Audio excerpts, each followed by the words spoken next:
이제 창세기 16장입니다. 여러분의 가진 성경, 구약 성경 맨 앞입니다. 19쪽 창세기 16장 1절부터 16절입니다. 준비되셨습니까? 함께 읽겠습니다. 시작. 아브라함의 아내 사레는 출산하지 못하였고 그에게 한 여종이 있으니 애굽 사람이요 이름은 아갈이라. 사레가 아브라함에게 이르되 여호와께서 내 출산을 허락하지 아니하셨으니 원하건대 내 여종에게 들어가라. 내가 복으로 말미암아 자녀를 얻을까 하노라 하매 아브라함이 사레의 말을 들으니라. 아브라함의 아내 사레가 그 여종 애굽 사람 아갈을 데려다가 그 남편 아브라함에게 촉으로 줄 때는 아브라함이 가나안 땅에 거주한 지 10년 후였더라. 아브라함이 하갈과 동침하였더니 하갈이 임신하매 그가 자기의 임신함을 알고 그의 여주인을 멸시한지라. 사레가 아브라함에게 이르되 내가 받는 모욕은 당신이 받아야 옳도다. 내가 나의 여종을 당신의 품에 두었거늘 그가 자기의 임신함을 알고 나를 멸시하니 당신과 나 사이에 여호와께서 판단하시기를 원하노라. 사레에게 이르되 당신의 여종은 당신의 수중에 있으니 당신의 눈에 좋은 대로 그에게 행하라 하며 사레가 하갈을 학대하였더니 하갈이 사레 앞에서 도망하였더라. 여호와의 사자가 광야에 샘물을 곧 술길 샘 곁에서 그를 만나 이르되 사레의 여종 하갈아 내가 어디서 왔으며 어디로 가느냐. 그가 이르되 나는 네 여주인 사레를 피하여 도망하나이다. 여호와의 사자가 그에게 이르되 내 여주인에게로 나가서 그 소와에 복종하라. 여호와의 사자가 또 그에게 이르되 내가 내 씨를 크게 번성하여 그 수가 많아 색소 없게 하리라. 여호와의 사자가 또 그에게 이르되 내가 임신하였은즉 아들을 낳으니 그 이름을 이스마엘이라. 이는 여호와께서 내 고통을 들으셨음이니라. 그가 사람 중에 들락이 같이 되리니 그의 손이 모든 사람을 지켰고 모든 사람의 손이 그를 지키며 그가 모든 형제와 대항에서 살리라 하니라. 하갈이 자기에게 이르신 여호와 이름을 나를 살피시는 하나님이라 하였으니 이는 내가 어떻게 여기서 나를 살피시는 하나님을 배웠는고 하니라. 이러므로 그 샘을 그의 나라의 로이라 불렀으며 그것은 가데스와 베레스 사이에 있더라. 하갈이 아브라함의 아들을 낳으매 아브라함이 하갈이 낳은 그 아들을 이름하여 이스마엘이라 했더라. 하갈이 아브라함에게 이스마엘을 낳았을 때에 아브라함이 86세였더라. 지난주에 우리는 일방적인 은혜, 일방적인 하나님의 언약을 통하여서 아브라함의 땅과 후사를 다시 약속하시며 조약을 통하여 확증하시는 하나님을 만났습니다. 이제 아브라함의 믿음은 좀 더 견고해졌으리라고 생각했습니다만 16장에 들어서자 어마어마한 반전이 도사리고 있었습니다. 조약을 맺고 얼마의 기간이 흘렀는지는 알 수 없습니다만 이들이 가나안 땅에 거주한 지는 이제 꼭 10년이 되었습니다. 3절의 이 구절은 그들이 오랜 세월을 기다렸음을 보여주기도 하지만 동시에 믿음을 잃어버린 현실을 보여주기도 합니다. 아브라함 부부는 일방적으로 하나님과의 조약을 파기해버립니다. 아니면 내 몸에서 날 자라고 하는 하나님의 약속을 자기 멋대로 해석하여서 인간적인 방법으로 하나님의 약속을 이루겠다는 조급함을 여과 없이 드러냅니다.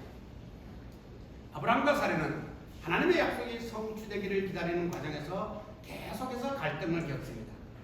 아마 아브라함이 확신할 수 있는 정도의 햇불 언약을 하나님께서 직접 주셨지만 그들 부부는 인간적인 의지로 하나님의 약속을 성취하려는 무모한 행동을 계속합니다. 즉 아브라함은 비록 사레의 제안이기는 했습니다만 사레의 종인 하갈을 맞아들여서 자손을 얻으려고 시도합니다. 그 결과 아브라함과 하갈 사이에서 이스마엘이 출생하였는데 그의 등장은 인간이 섣부른 실수와 하나님의 뜻에 대한 조작이 구속사에서 얼마나 큰 아픔을 초래하는지를 여실히 보여주고 있습니다. 결과적으로 이스마엘은 아람 민족의 시조가 되어서 이스라엘을 끊임없이 괴롭혀 왔습니다. 하지만 하나님께서는 이들 부부가 하나님과의 조약을 일방적으로 파기했음에도 불구하고 하나님의 은혜를 거두지 않으시고 아브라함의 가정에 사랑과 관심을 아브라함의 이야기가 끝날 때까지 계속해서 베풀어 가실 것입니다. 신앙생활을 하다 보면 우리도 어려움을 겪습니다. 많은 어려움이 있습니다만 그중 하나의 큰 어려움은 하나님의 약속을 믿는 것은 어렵지 않은데 하나님의 약속을 묵묵하게 기다리는 것이 큰 어려움 중에 하나입니다. 아브라함도 이미 약속을 받았습니다. 그리고 믿었습니다. 하지만 시간이 지나가도 아무런 일도 일어나지 않았습니다. 나이는 점점 들어가고 상황은 점점 더 불가능해 보입니다. 그때 인간들은 어떻게 반응할까요? 믿음이 좋다고 여기던 사람들도 실수하고 관계를 망가뜨리게 됩니다. 그러나 이러한 실패 속에서도 하나님은 여전히 일하고 계십니다. 오늘은 이 16장의 말씀을 통해서 일방적인 언약을 파기하고 기다림에도 실패하는 아브라함 부부의 행실에도 불구하고 끊임없이 은혜를 베푸시는 하나님의 사랑에 대해서 몇 가지 주제로 나누어서 살펴보면서 우리도 함께 은혜를 받기를 기대합니다. 첫 번째 주제는 우리의 조급함은 하나님의 약속을 왜곡합니다. 창세기 16장 1절에서 3절을 다시 한번 같이 읽어볼까요? 시작. 아브라함의 아내 사레는 출산하지 못하였고 그에게 한 여종이 있으니 애굽 사람이요 이름은 하갈이라. 사레가 아브라함에게 이르되 여호와께서 내 출산을 허락하지 아니하셨으니 원하건대 내 여종에게 들어가라. 내가 꼭 그로 말미암아 자녀를 얻을까 하노라 하매 아브라함이 사레의 말을 들으니라. 아브라함의 아내 사레가 그 여종 애굽 사람 하갈을 데려다가 그 남편 아브라함에게 첩으로 줄 때는 아브라함이 가나안 땅에 거주한 지 10년 후였더라. 인간의 불신과 불순종은 하나님의 뜻을 완전히 왜곡하여서 하나님과의 뜻과는 전혀 다른 방향으로 해결책을 모색하려고 시도합니다. 사례는 여종 하갈을 통해서 아들을 얻을 계획을 세우고 아브라함도 동의합니다. 우리 어르신들은 알겠지만 옛날 우리 전통 습관에 따르면 씨바지라는 개념이 지금 여기에 등장하고 있는 것입니다. 75세인 사례는 여전히 불임이었고 하나님의 약속은 너무도 묘연해 보였습니다.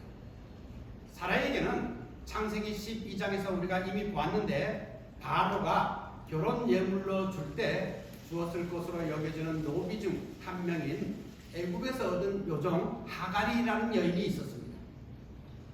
고대 사회에서는 불임인 여주인이 여종을 통해서 자식을 얻는 것이 합법적이고 통상적인 관습이었기 때문에 사례도 이 방식을 선택했습니다. 이는 아브라함이 그의 종 다메섹 사람 엘리에셀을 상속자로 고려한 것과 같은 맥락이었습니다. 그러나 이런 결정은 근본적으로 그들이 하나님의 약속에 대해서 불신하고 오해하고 있었음을 보여줍니다. 하나님은 믿음으로 기다려 아들을 얻기를 바라셨으나 사례는 그 뜻을 이해하지 못했습니다. 여종 하갈을 통해서 자식을 얻는 것은 이상한 일이 아니라 그 시대의 기준으로는 매우 현실적인 해결책이었습니다. 그러나 여기에 문제가 있습니다. 하나님은 그런 방법을 제시한 적이 없었습니다. 하나님은 아브라함에게 내 몸에서 날짜라고 하는 분명한 약속을 주셨습니다.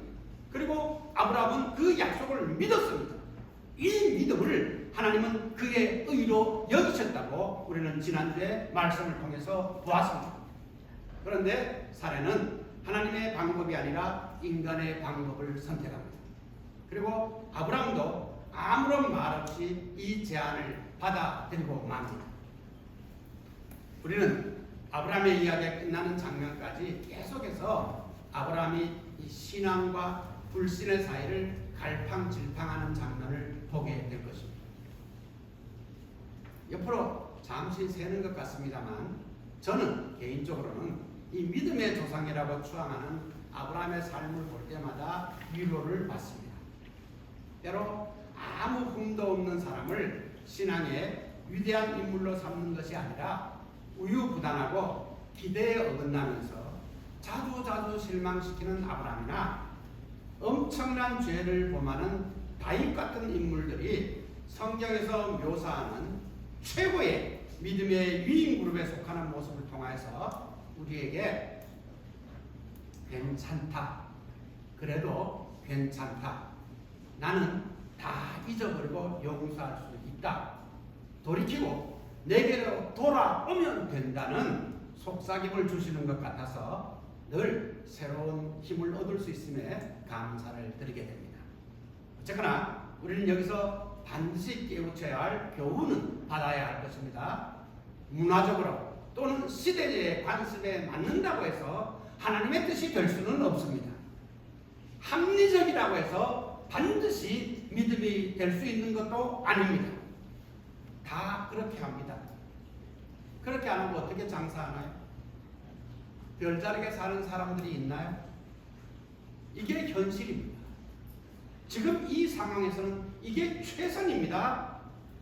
이 말들은 그럴듯하지만 하나님의 뜻과는 다를 수 있음을 우리는 늘 고민해야 할 것입니다. 믿음은 가능한 방법을 찾는 것이 아니라 하나님과의 약속을 신뢰하며 기다려야 할 때는 기다리는 것입니다. 우리 디딤돌의 성도들도 늘 말씀을 가까이 하면서 하나님의 약속이 무엇인지 분별하고 그 약속을 믿으면서 기다려야 할 때는 기다릴 줄도 아는 복된 성도들이 다 되시기를 우리 주님의 이름으로 축원합니다. 두 번째 주제입니다. 아브라함이 왜곡된 사례의 인간적인 제안을 받아들인 결과입니다. 그 결과는 관계의 파괴로 나타났습니다. 16장 4절에서 6절을 함께 읽습니다.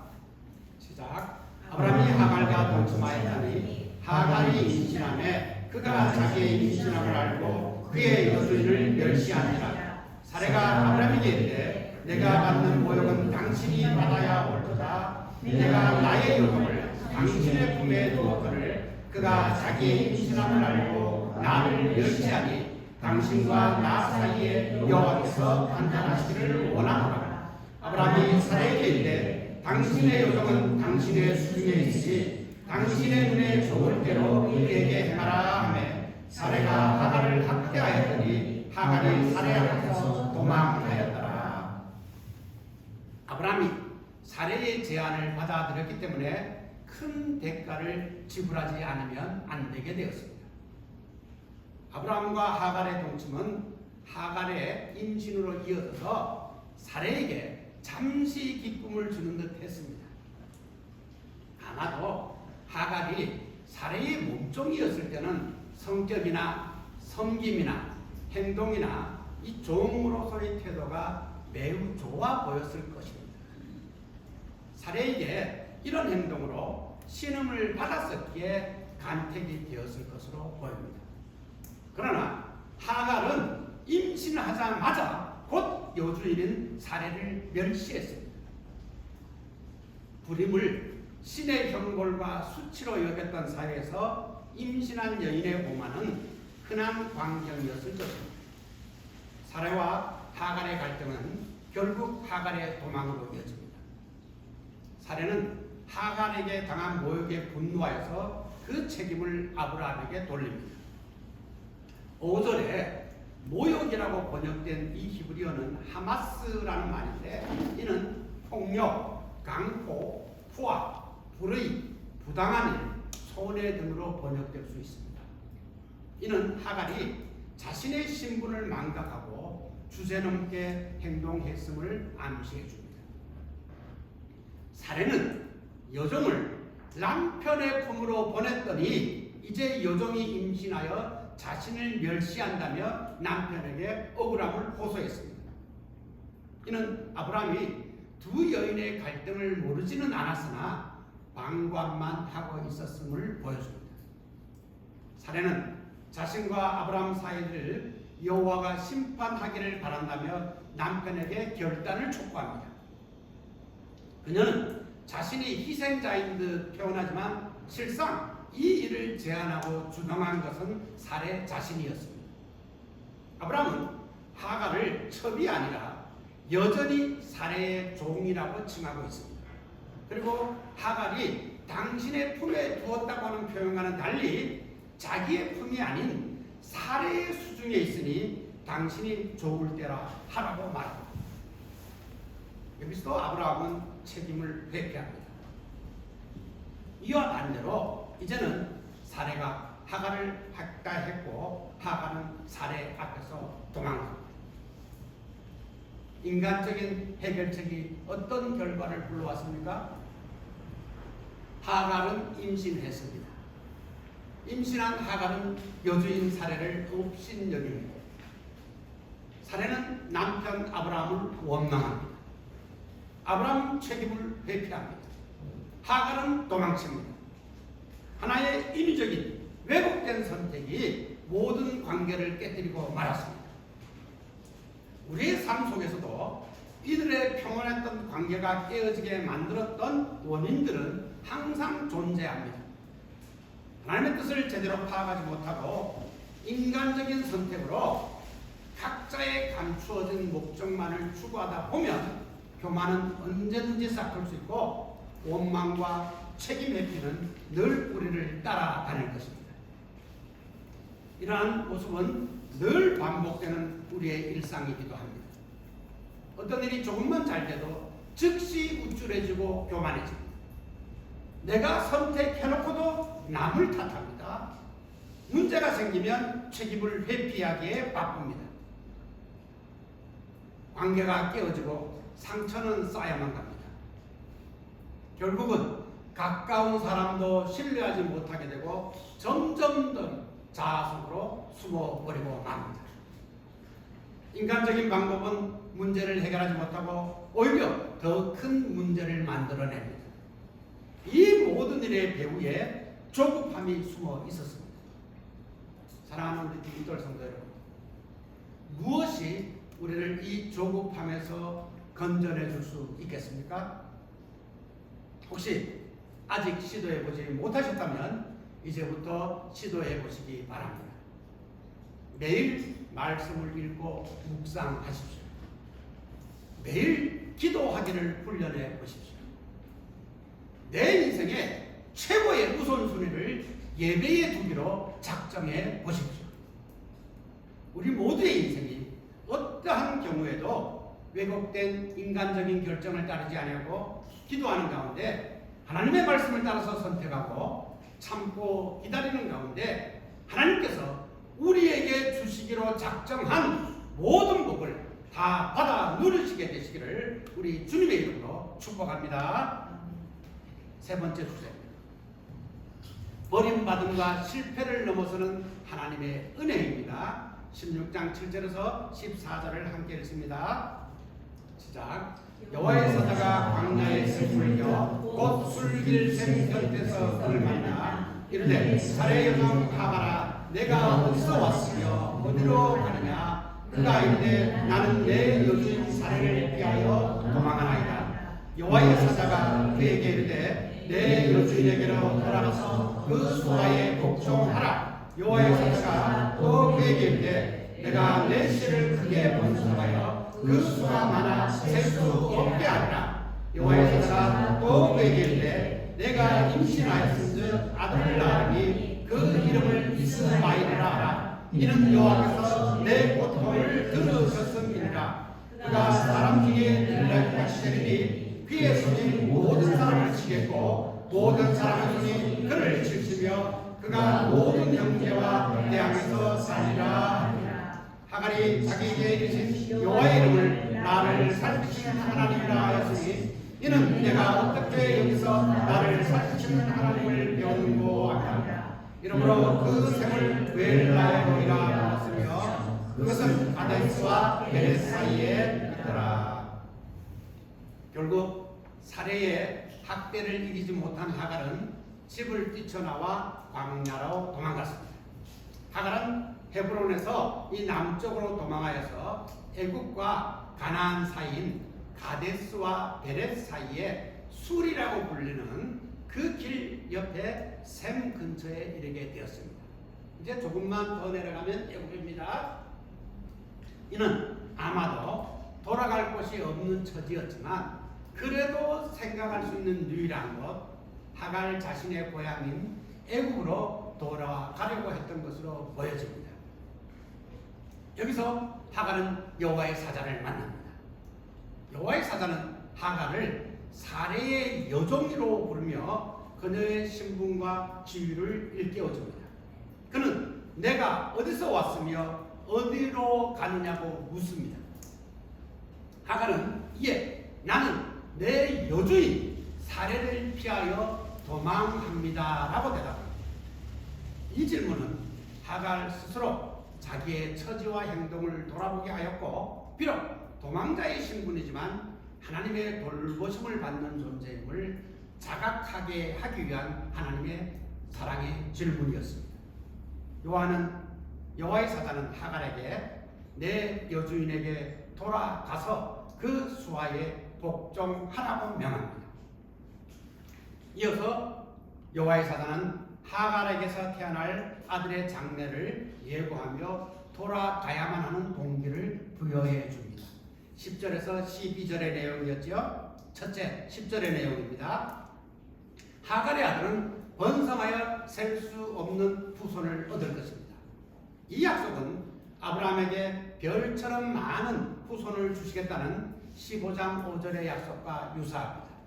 이는 하갈의 아들이 언약의 후손은 아니지만 하나님이 그에게도 생명과 번성의 축복을 주시겠다는 의미입니다. 둘째는 11절의 내용입니다. 하갈이 아들을 낳을 것을 확증하면서 그 이름을 이스마엘이라고 부르라고 하십니다. 이는 하갈의 고통을 하나님이 들으셨다는 뜻입니다. 여기서 고통으로 번역된 히브리어 온이 간이가 아니고 온입니다. 나의 슬픔, 나의 고통, 나의 괴로움이라는 뜻을 가지고 있는데 이는 하나님이 하갈의 과거와 장래의 고통까지도 기억하시겠다는 의미로 연결되고 있습니다. 셋째는 11절입니다. 이스마엘은 들나귀 같은 사람이 되고 다른 사람들과 대립하며 살게 될 것입니다. 들나귀는 인간의 통제 밖에 있는 야생동물로 이스마엘 자손이 자유로운 유목민이 될 것을 예고합니다. 그러나 그의 삶은 그의 형제 이스라엘을 포함하여서 모든 사람과 대립 관계 속에 놓일 것입니다. 하갈은 여호와께서 자기를 살피고 계심을 깨닫고 그를 나를 살피시는 하나님 엘로이라고 불렀습니다. 엘로이, 나를 살피시는 하나님입니다. 뿐만 아니라 그 셈을 나를 살피시는 살아계신 자의 운물이라며 부엘라의 로이라고 불렀습니다. 하갈은 약자였습니다. 외국인이며 종이었습니다. 임신한 상태로 도망쳐 나온 여인이었습니다. 완전히 버려진 존재였습니다. 참담한 실패자였습니다. 그런데 놀라운 일이 발생했습니다. 이 버려진 여인에게 하나님의 사자가 나타난 것입니다. 여호와의 사자는 성경에서 종종 하나님 자신의 편현으로 이해되기도 합니다. 하나님은 아브라함이나 사라에게 나타나셔서 해결책을 제시해 주신 것이 아니라 버려진 여종인 하갈에게 나타나셨습니다. 하나님은 강한 자, 성공한 자만을 찾는 분은 아니십니다. 하나님은 약한 자, 버림받은 자들을 먼저 찾으십니다. 엘로이, 나를 살피시는 하나님, 하나님을 이렇게 부른 첫 사람은 이스라엘도 아브라함도 사례도 아닌 버려진 한 여성이었습니다. 이것이 복음의 핵심입니다. 하나님은 높은 곳에 계신 분만이 아니라 낮고 낮은 곳으로, 낮고 낮은 상황과 낮고 낮은 사람을 향하여 직접 내려오시는 분이십니다. 이스마엘이란 이름의 뜻은 하나님이 들으셨다는 의미입니다. 하갈의 고통, 하갈의 눈물, 하갈의 억울함을 하나님이 다 들으셨다는 의미입니다. 인간은 실패하지만 하나님은, 하나님의 계획은 실패하지 않으심을 보여주십니다. 아브라함과 사레는 실수했습니다. 하나님의 언약을 일방적으로 파기했습니다. 그러나 하나님은 이들을 향한 은혜를 거두시지 않으셨습니다. 우리도 생을 살다 보면 때로는 실패자가 되고 어떤 경우에는 도망자가 될 수도 있을 것입니다. 우리의 삶 속에서 힘겨울 때마다 꼭 기억하시기를 바랍니다. 하나님은 나의 어떤 형편에도 상관하지 않고 나를 살피고 계십니다. 하나님은 오만하기 짝이 없던 이 요종이라고 나무라지 않고 그의 고통의 소리를 들으셨습니다. 하나님의 언약의 사랑을 비천한 요종이라고 해서 무시하지 않으시고 그대로 쏟아부어 주셨습니다. 언약을 일방적으로 배신했다고 아브라함과 사레를 버리지도 않으셨습니다. 어떠한 경우에도 하나님은 사랑으로 품으시고 은혜를 거두지 않으십니다. 이 하나님의 사랑을 믿음으로 받아들이지 않으시겠습니까?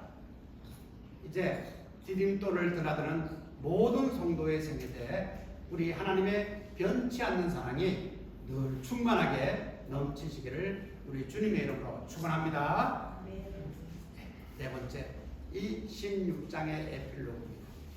아브라함의 장막에서 어떤 일이 일어났을까요? 16장 15절에서 16절을 함께 읽습니다.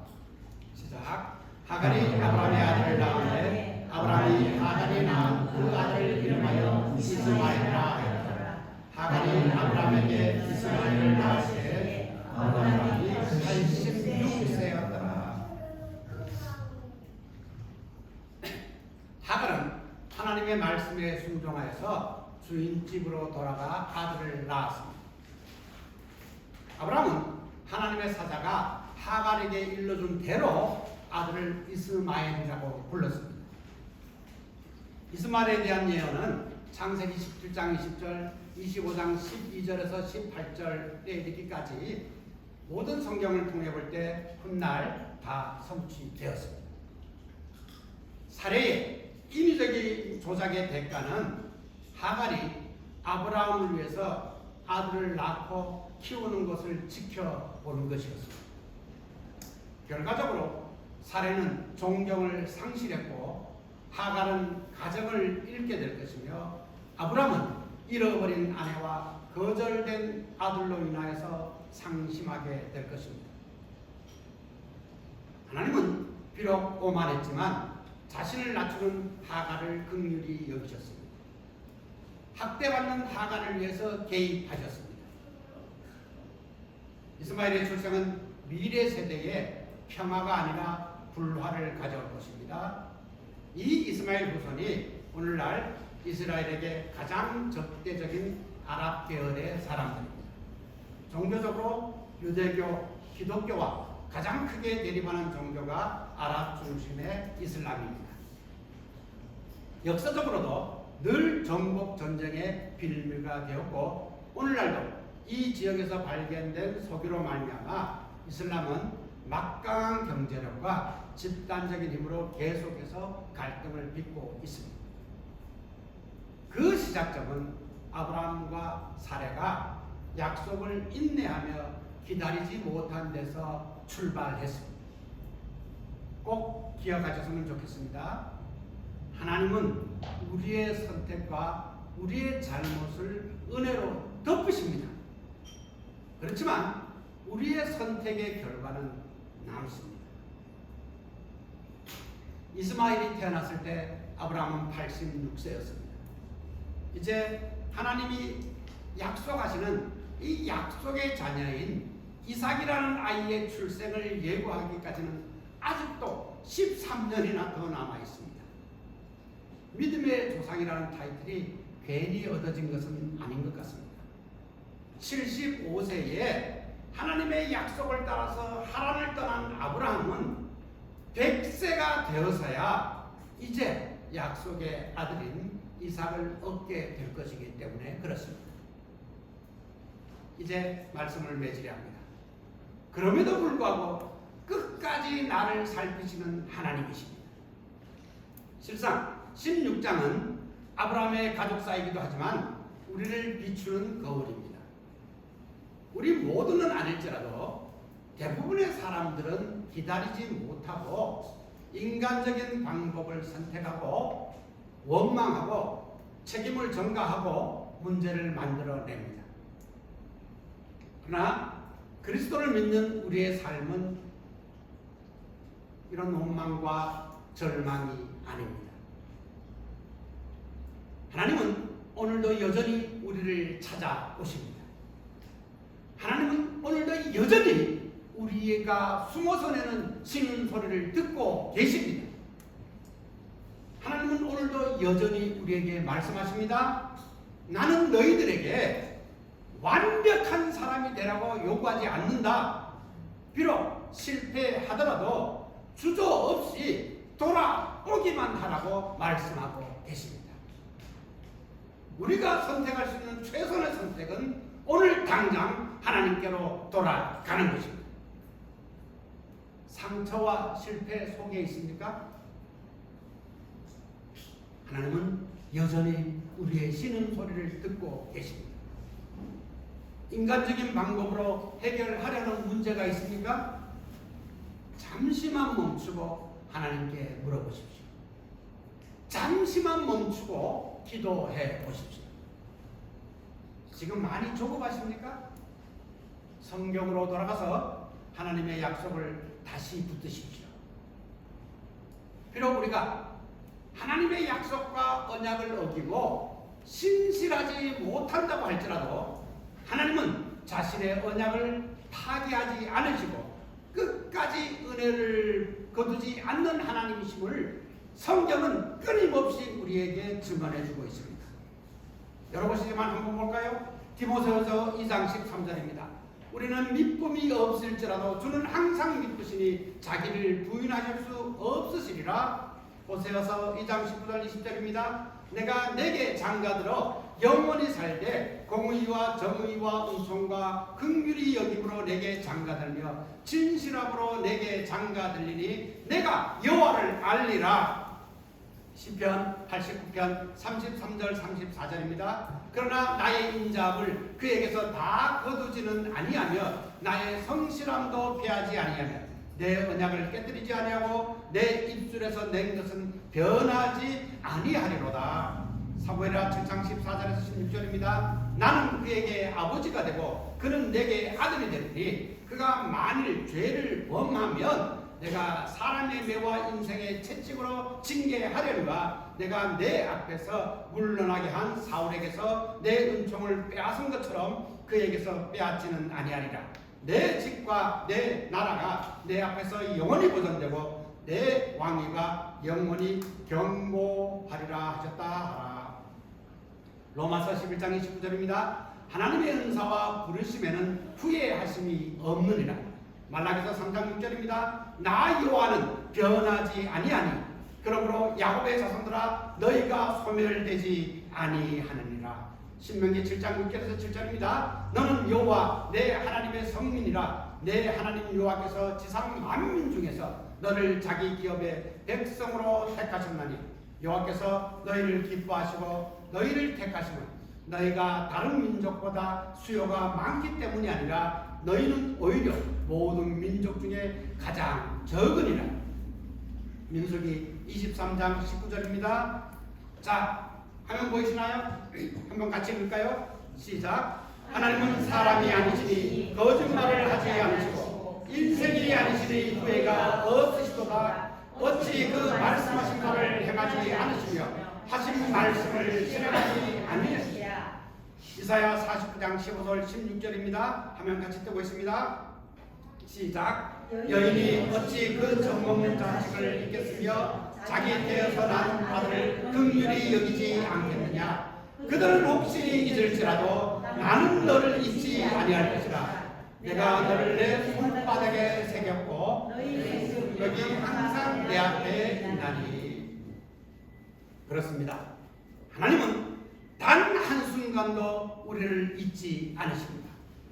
설사 우리가 하나님의 언약을 일방적으로 파기할지라도 하나님은 스스로 맺으신 언약을 깨뜨리지 않으십니다.